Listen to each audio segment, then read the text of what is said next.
আচ্ছা, ইংরেজি পরীক্ষায় এমন কোনো একটা শব্দ আছে যেটা ব্যবহার করে পুরো লেখার মান বাড়িয়ে নেওয়া যায় আর নম্বরও বেড়ে যেতে পারে?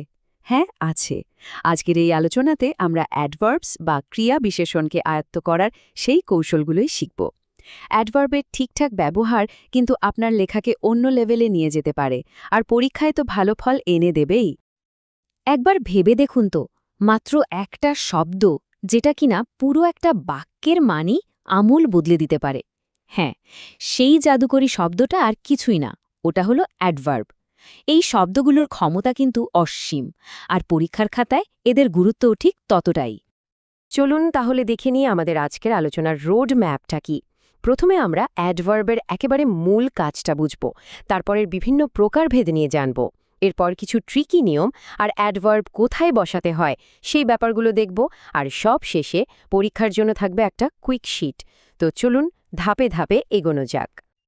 যে কোনো বিষয় ভালোভাবে বুঝতে হলে এর ভিত্তিটা কিন্তু একদম মজবুত হওয়া চাই। তাই আর দেরি না করে চলুন প্রথমেই জেনে নিই একটা অ্যাডভার্ব আসলে কি করে আর কি করে না। একদম সহজ ভাষায় বলতে গেলে অ্যাডভার্ব হলো এমন একটা শব্দ যেটা কোনো ভার্ব, অ্যাডজেক্টিভ বা অন্য কোনো অ্যাডভার্বের সাথে বসে তার অর্থকে আরও পরিষ্কার করে তোলে। মানে এটা একটা মডিফায়ারের মতো কাজ করে, যা অন্য শব্দের গুণ বা অবস্থা বর্ণনা করে। এখন দেখুন অ্যাডভার্বের ক্ষমতাটা ঠিক কোথায়। এটা যে শুধু ভার্বকে মডিফাই করে তা কিন্তু নয়, এটা একটা অ্যাডজেক্টিভকে করতে পারে, এমনকি অন্য একটা অ্যাডভার্বকেও করতে পারে। আর সবচেয়ে মজার ব্যাপার হলো এটা মাঝে মাঝে গোটা একটা বাক্যকেও বিশেষিত করতে পারে। এই উদাহরণগুলো দেখলে বিষয়টা পরিষ্কার হয়ে যাবে। অ্যাডভার্বের মূল কাজ তো বোঝা গেল, এবার চলুন এর বিভিন্ন প্রকারভেদগুলো একটু চিনে নেওয়া যাক। এগুলো যদি জানা থাকে তাহলে পরীক্ষার প্রশ্নের সঠিক অ্যাডভার্ব খুঁজে বের করাটা কিন্তু অনেক সহজ হয়ে যাবে। মূলত অ্যাডভার্বকে এই তিনটি প্রধান ভাগে ভাগ করা যায়। সিম্পল অ্যাডভার্বস হল সবচেয়ে সাধারণ, যেগুলো শুধু শব্দকে বিশেষিত করে। কনজাংটিভ অ্যাডভার্বস অনেকটা সেতুর মতো দুটো ক্লজকে জুড়ে দেয়। আর ইন্টারোগেটিভ অ্যাডভার্বস ব্যবহার হয় প্রশ্ন করার জন্য। সিম্পল অ্যাডভার্বসের মধ্যে প্রথম ক্যাটাগরিটা হল সময় বা ফ্রিকোয়েন্সি বোঝানোর জন্য।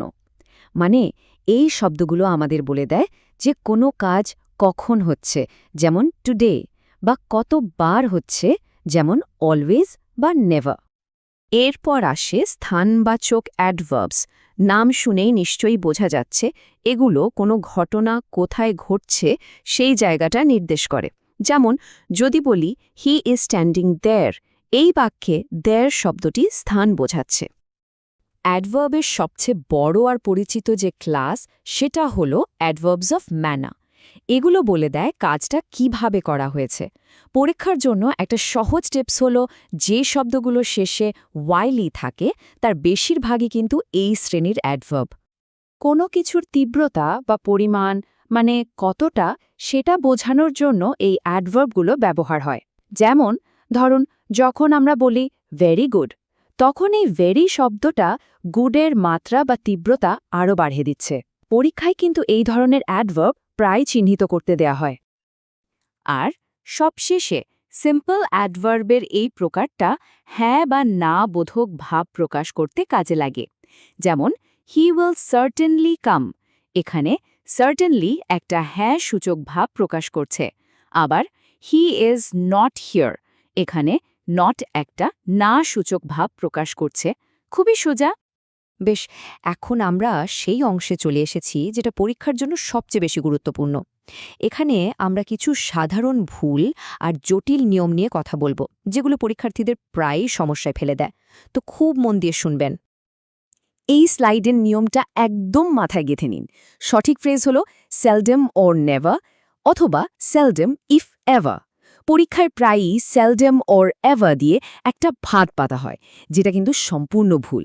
এই নিয়মটা একদম মুখস্থ করে ফেলুন, ভুল যেন না হয়। কিছু অ্যাডভার্ব আছে যারা সাধারণ নিয়ম মেনে কম্প্যারেটিভ বা সুপারলেটিভ হয় না। এই টেবিলটা একবার দেখুন। ওয়েল, বেটার, বেস্ট বা মাচ মোর মোস্ট, এইগুলো পরীক্ষার জন্য ভীষণ গুরুত্বপূর্ণ। এই তালিকাটা কিন্তু অবশ্যই মনে রাখতে হবে। চলুন এবার একটা দারুণ জিনিস দেখা যাক।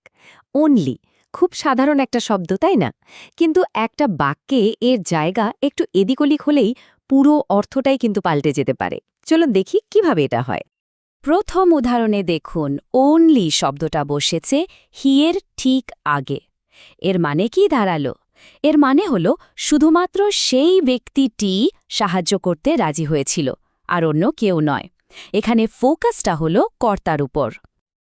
এবার দেখুন, ওনলি শব্দটা চলে এসেছে অ্যাগ্রিড ভার্বটার আগে। এখন এর মানে হল সে শুধুমাত্র রাজি হয়েছিল, এর বেশি কিছু করেনি। হয়তো সে পরে আর সাহায্যও করেনি। এখানে ফোকাসটা কিন্তু ক্রিয়ার উপর চলে গেল। এই বাক্যে ওনলি বসেছে টু হেল্পের আগে। এর মানে হল তার রাজি হওয়ার উদ্দেশ্য ছিল শুধুমাত্র সাহায্য করা, অন্য কোনো কাজ করা নয়। মানে সে সাহায্য করা ছাড়া আর কিছু করতে রাজি হয়নি। আর শেষ উদাহরণে ওনলি বসেছে দ্যাট বয়ের আগে। এর মানে কি? এর মানে হল সাহায্যটা শুধুমাত্র ওই নির্দিষ্ট ছেলেটিই পাবে, আর কেউ নয়। দেখলেন তো একটা শব্দের অবস্থানের জন্য অর্থের কত তফাৎ হয়ে যায়? এটাই হলো অ্যাডভার্বের প্লেসমেন্টের ক্ষমতা। ওনলি এর উদাহরণ থেকে আমরা তো বুঝেই গেলাম যে অ্যাডভার্বকে সঠিক জায়গায় বসানোটা কতটা জরুরি।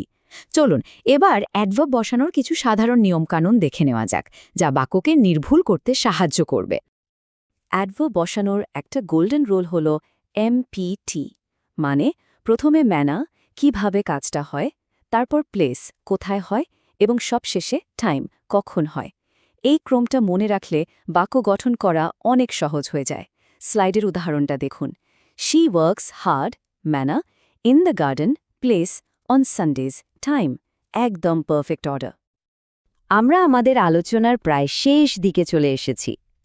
এই স্লাইডটা হলো পুরো আলোচনার একটা সারমর্ম, যা পরীক্ষার ঠিক আগে একবার ঝালিয়ে নেওয়ার জন্য একদম পারফেক্ট। তাহলে পরীক্ষার আগে শেষ মুহূর্তে কোন পয়েন্টগুলো অবশ্যই মনে রাখতে হবে? ১. অ্যাডভার্ব কি বিশেষিত করে আর কি করে না। ২. ওনলি শব্দের অবস্থানের ক্ষমতা। ৩. এমপিটি নিয়মটা। ৪. ওয়েল বা মাচের মতো ইরেগুলার অ্যাডভার্বগুলো। আর ৫. সেলডম অর নেভারের সঠিক ব্যবহার। এই কয়েকটা জিনিস মাথায় রাখলেই কিন্তু পরীক্ষায় অনেক সুবিধা হবে। তো এই পুরো আলোচনার পর একটা প্রশ্ন থাকল।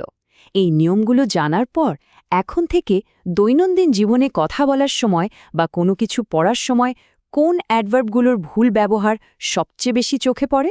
একটু খেয়াল করলেই হয়তো অনেক নতুন কিছু নজরে আসবে।